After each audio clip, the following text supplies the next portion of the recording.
Hi there, I'm Drew Badger, the world's #1 English fluency guide, and today, because the brand new Jungle Book movie is coming out, the live action movie, I thought I would teach a whole bunch of great phrases from the old Disney cartoon. Many years ago, Disney created a different kind of cartoon, and this was more for adults, so there are a lot of great phrases, as well as jokes and other things that maybe kids will kind of laugh at, but usually they're more for adults. So I thought this was a great opportunity for you to learn 10 great conversational phrases from this older movie that are still fantastic for your conversations today. All 10 of these phrases are important, so I won't be teaching them in any order. They will be introduced in this video in the order that they appear in the actual movie. Also, I really want you to keep your ears open if you do decide to watch this movie if you haven't seen it already, so that way I won't tell you exactly where they appear in the movie either. If you're ready, let's begin. 1. So be it. So be it.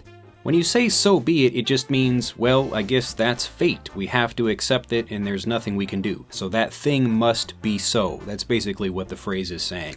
You'll usually hear it in a situation where there's no control and there's nothing you can do, or you can just say, well, I guess that's fate.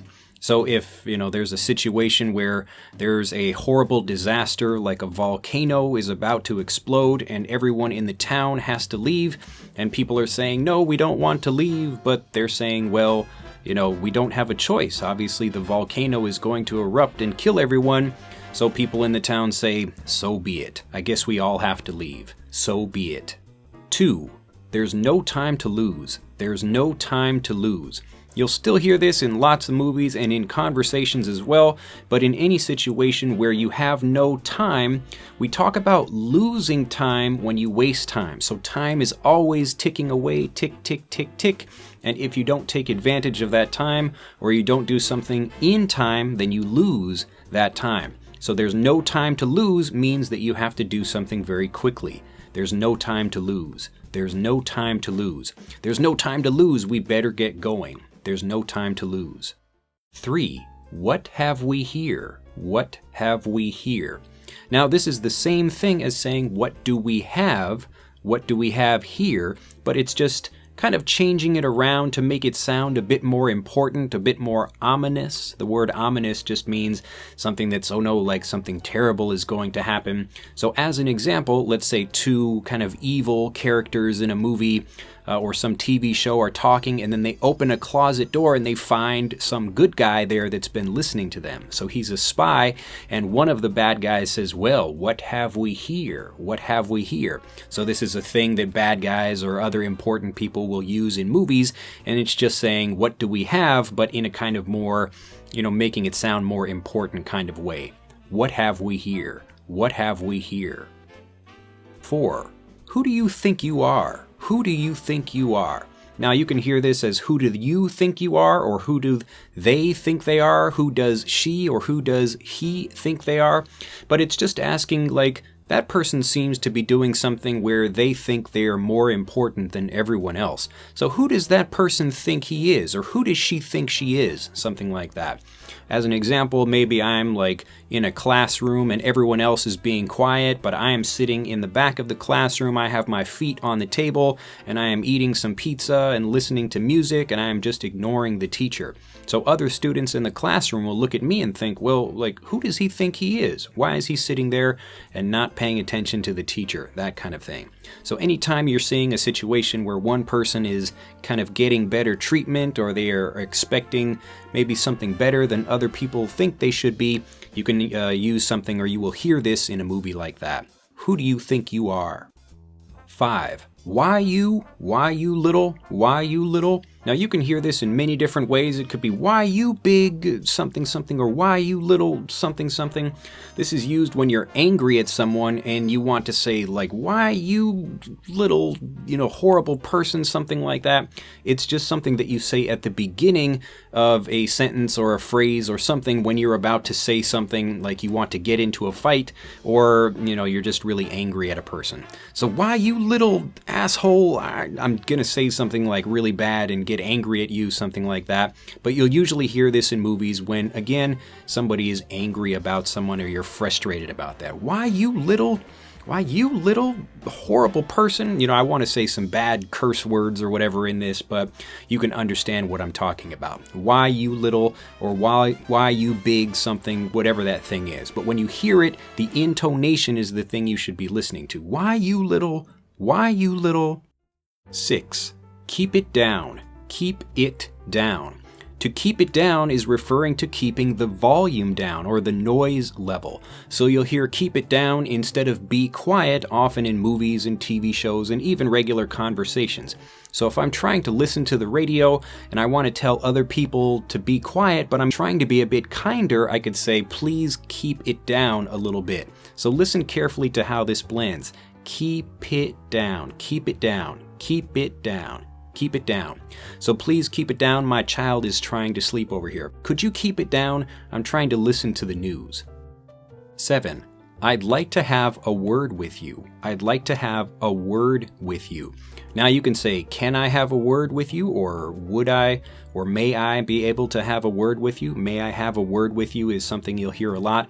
But to have a word with someone just means to speak with them about something. But usually it's because you're explaining to them something that's important. So you're beginning that trying to explain something to someone by saying, may I have a word with you? Or I'd like to have a word with you. 8. Now, this is actually going to be two phrases that are connected. The first one is, that's going too far. That's going too far. And the second one is, that's gone far enough, or you've gone far enough. When you talk about going far, when you're in a situation where someone is doing something, it means they're doing more than they should be doing, or they're taking something to an extreme. So maybe someone says, hey Drew, I think maybe your shirt doesn't go with your tie. So they're trying to say maybe my fashion doesn't look very nice. But if they say, wow Drew, you're really ugly, I'd say, whoa, that's going too far. So that's saying, it's going beyond what they should be saying if they want to be helpful to me. Maybe it's okay to say that my shirt doesn't match my tie, but that's going too far. So it's saying a little bit more than they should be saying if they're saying something, more than that. That's going too far. Now, if you want to also talk about this in the same way, you can say, this has gone far enough. This has gone far enough. So maybe one person is doing something bad, or they're continuing to say bad things. Wow, Drew, you're ugly, and your breath stinks, and all these other bad things about me. And I say, okay, this has gone far enough. So they're doing things, they're pushing further and further. So I say, ho, wait. You're going too far with this. This has gone far enough. This has gone far enough. 9. This is going to be the most complicated phrase that I teach in this video, so listen carefully not only to how it sounds, but also, when you're reading this on the screen. If I never see him again, it'll be too soon. If I never see him again, it'll be too soon. Now, there are two parts to this, so this is if I never see someone again, or if I never do something again, or if I never meet someone, and again, we could talk about if he never, or if she never, or if they never, but usually we're speaking from ourselves when we're saying something like this. If I never play basketball again, it'll be too soon. So the second part is to be too soon. It means when something is happening, again, but really quickly or sooner than you'd like to happen. Now, what this means is that if you even never do something again, that's still too soon. So it's kind of a joke. It's saying that even if you never do something you don't like, or never see someone that you don't like meeting, something like that, it'll still be too soon. So you can just say in a basic way, I never want to see that person again, but this is a bit more advanced way of explaining the same thing. So let's say you fall into a pool and you don't know how to swim, and it's a really frightening experience for you, and you don't want to do that again. You can say, if I never see a pool again, it'll be too soon.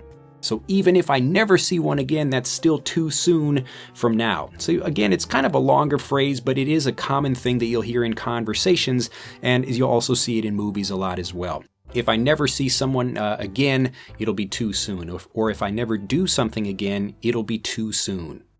10. Well, because 9 was a little bit trickier, here's a nice easy one for our last phrase for this video. This is he's hooked. He's hooked.